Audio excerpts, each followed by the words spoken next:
Selamat datang dalam sejarah dan budaya Nusantara. Hari ini kita belajar di rumah saja untuk menghindari penyebaran COVID-19. Ayo siapkan alat tulismu untuk menjawab pertanyaan mengenai sejarah dan budaya Maluku. Kerjakan tugas ini dengan bimbingan guru atau orang tuamu ya. Sekarang mari kita simak sejarah dan budaya Maluku selengkapnya. Hai teman-teman, kali ini kita akan menyimak sejarah rempah di Kepulauan Banda yang terletak di Provinsi Maluku. Rempah-rempah yang tumbuh dan ditanam di Nusantara selama berabad-abad silam telah menjadi daya tarik bagi bangsa-bangsa asing untuk datang. Salah satu wilayah penghasil rempah terbesar di timur Indonesia adalah Kepulauan Banda. Kepulauan Banda adalah wilayah penghasil buah pala terbesar dan terbaik di dunia. Sejak abad ke-13, pala telah dibudidayakan oleh masyarakat Banda. Kemajuan perkembangan perdagangan pala pada abad ke-15 membuat Banda semakin ramai dikunjungi oleh orang-orang asing dan perlahan menguatkan Banda sebagai pelabuhan rempah yang ramai.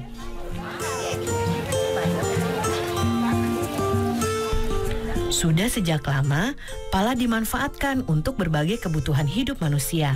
Pada abad ke-9, di Mesir dan India, pala digunakan sebagai pengawet jasad. Masih banyak lagi manfaat buah pala lainnya. Daging buah pala dapat dibuat sirup. Fuli atau kulit pembungkus biji pala dapat dimanfaatkan untuk membuat parfum, dan biji pala dimanfaatkan untuk obat-obatan, bumbu masak, kosmetik, dan minyak astiri. Berbagai manfaat buah pala inilah yang membuat bangsa Eropa sejak abad ke-16 berlomba-lomba datang ke Banda. Pada abad pertengahan, harga pala di pasar Eropa sangat mahal. Kalau dibandingkan dengan zaman sekarang, seperti gadget canggih yang harganya bisa puluhan juta rupiah. Tahukah teman-teman, kalau rempah-rempah Maluku telah dimanfaatkan sejak zaman Romawi. Pala dibawa ke Eropa oleh para pedagang Cina yang singgah di Maluku. Pala juga dibawa oleh para pedagang India melintasi Asia Tengah dan Asia Barat. Dari situlah kemudian pala tersebar ke berbagai penjuru dunia.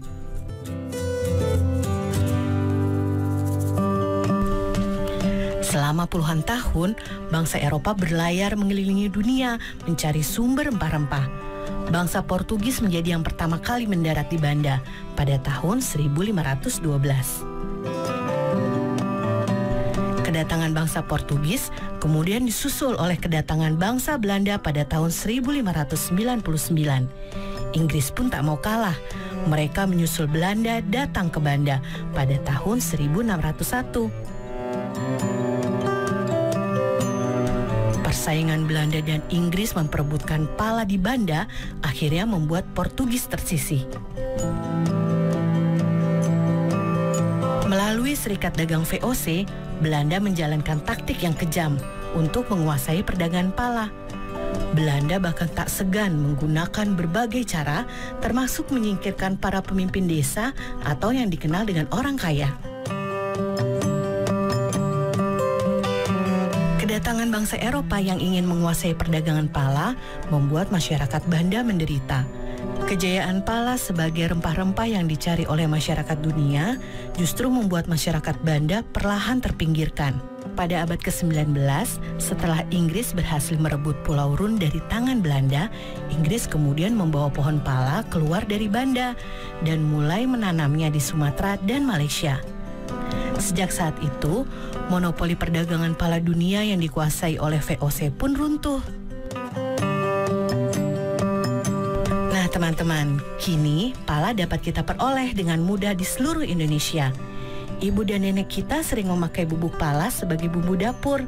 Kita juga bisa menikmati berbagai olahannya, seperti manisan, sirup, dan minyak gosok. Ternyata di balik bentuk pala yang mungil tersimpan sejarah yang luar biasa ya. Sampai jumpa di cerita seru sejarah Indonesia lainnya. Nah, adik-adik, sekarang waktunya menjawab pertanyaan. Siap-siap mencatat ya. Pertanyaannya adalah, bagaimana cara membudidayakan tanaman buah pala? Dicatat ya, bagaimana cara membudidayakan tanaman buah pala? Jawablah pertanyaan ini sebagai tugas ya.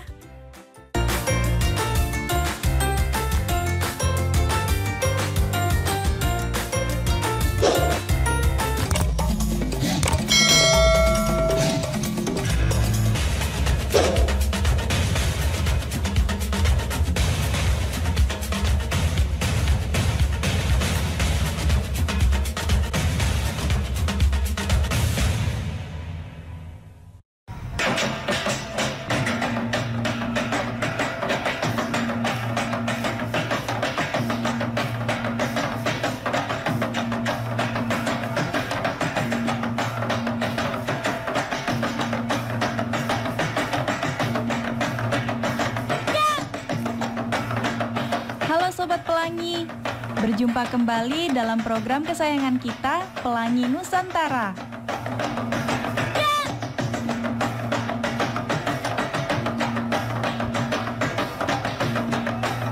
Sobat Pelangi, coba lihat teman-teman kita yang cantik ini. Mereka itu sedang menari apa ya?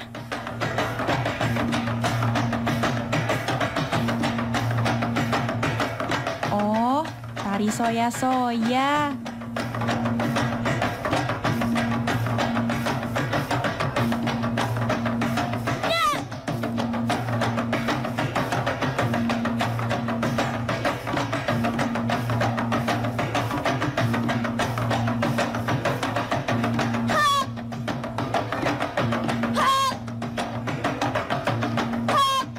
Tari soya-soya itu apa sih? Adik-adik, tarian soya-soya itu adalah tarian perang ya yang menceritakan tentang peperangan ya, kemarahan masyarakat Maluku Utara. Dan asalnya itu sebenarnya dari Pulau Kayowa. Ya, Pulau Kayowa itu di salah satu pulau di Halmahera Selatan yang kemudian menyebar ke seluruh Maluku Utara. Oh, ternyata tari soya-soya itu berasal dari Maluku Utara. Aku ingin tahu deh, latar belakang atau sejarah adanya tari soya-soya ini. Waktu itu terciptanya itu secara spontan sebenarnya ya adik-adik. Pada saat masyarakat atau yang di sana di daerah Maluku Utara itu disebut dengan Balakusu Sekano-Kano. Ya, Balakusu Sekano-Kano itu artinya rakyat yang merasa marah mengetahui bahwa Sultan Babullah diculik kemudian dibunuh. Seperti itu sampai terciptanya tarian tersebut gitu. Sobat Pelangi, perhatikan deh pakaian dan tata rias wajah mereka. Keren ya. Kalian mau tahu tidak bagaimana mereka merias wajah dan tata cara mengenakan kostum untuk tarian soya-soya ini? Kalau aku sih mau tahu banget. Kita simak penjelasan berikut ini. Untuk kostum soya-soya, ini dari setelan seperti kemeja dan celana panjang. Kemudian ada selempang kiri kanan, ya, warna merah atau kuning. Kemudian rok. Nah, rok ini adik-adik berwarna 4 aja, ya. Topi itu kita namakan toala lipat, ya. Tidak ada ornamen lain kecuali ngana-ngana di sebelah kanan. Dan salawaku yang kita pakai di kiri itu menggambarkan seperti ornamen untuk perang ya waktu saat itu. Jadi tarian soya-soya karena laki-laki semua, kita tidak memakai make up. Di tarian soya-soya ini ada sekitar 12 gerakan dasar ya. Nah, tapi sampai sekarang itu kita belum ada namanya. Dari gerakan 1 sampai gerakan 12. Tapi setiap pergantian gerakan tadi ada sudah ada namanya, yaitu namanya saya. Ya, jadi gerakan setiap pergantian dari gerakan satu ke gerakan berikutnya itu kita namakan saya. Dan salah satu gerakan yang kita sebut suba, yaitu pada saat kita hormat, ya, kita duduk kemudian kita hormat, itu menggambarkan kita menghormati. Jadi cerita dari setiap gerakan itu ada ceritanya. Salah satunya itu kita suba, itu menggambarkan kita suba atau hormat atas jenazah yang sudah ditemukan tadi, jenazah dari Sultan Badulah tadi. Jadi kostum adik-adik yang digunakan untuk penari soya-soya ini sangat unik ya. Kita adaptasi dari bangsa kolonial dulu rupanya ya. Jadi ada atasan setelan putih-putih dasarnya dan memakai rok. Jadi penarinya semua laki-laki, tetapi kostumnya ada memakai rok ya.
Sobat Pelangi.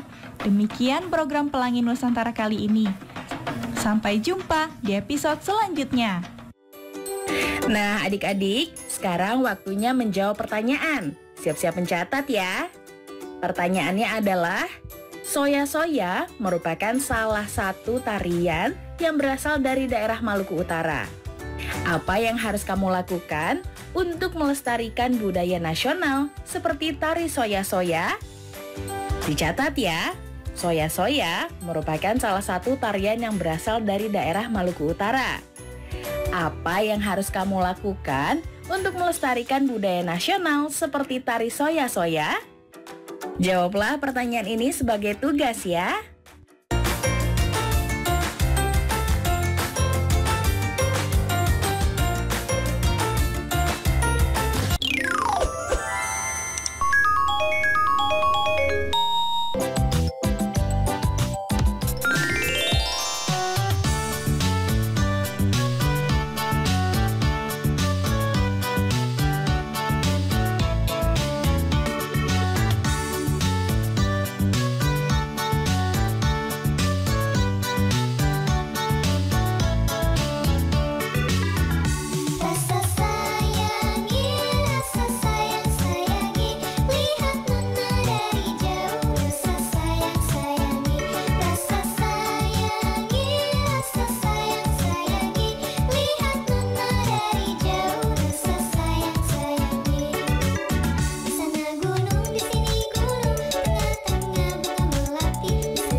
Nah, adik-adik, sekarang waktunya menjawab pertanyaan. Siap-siap mencatat ya. Pertanyaannya adalah, apa nasihat yang terdapat dalam lagu Rasa Sayange? Nyanyikan lagu Rasa Sayange di depan ayah bundamu. Dicatat ya, apa nasihat yang terdapat dalam lagu Rasa Sayange? Nyanyikan lagu Rasa Sayange di depan ayah bundamu. Jawablah pertanyaan ini sebagai tugas ya. Baik adik-adik, nanti kerjakan pertanyaan-pertanyaan tersebut sebagai tugas dengan bimbingan guru atau orang tuamu ya. Sekarang adik-adik belajar di rumah saja sambil menyimak berbagai sejarah dan budaya Nusantara yang hanya ada di TVRI tentunya. Adik-adik, ingat selalu untuk rajin mencuci tangan, menjaga jarak, dan memakai masker jika hendak keluar rumah untuk mencegah penyebaran COVID-19. Sampai jumpa lagi.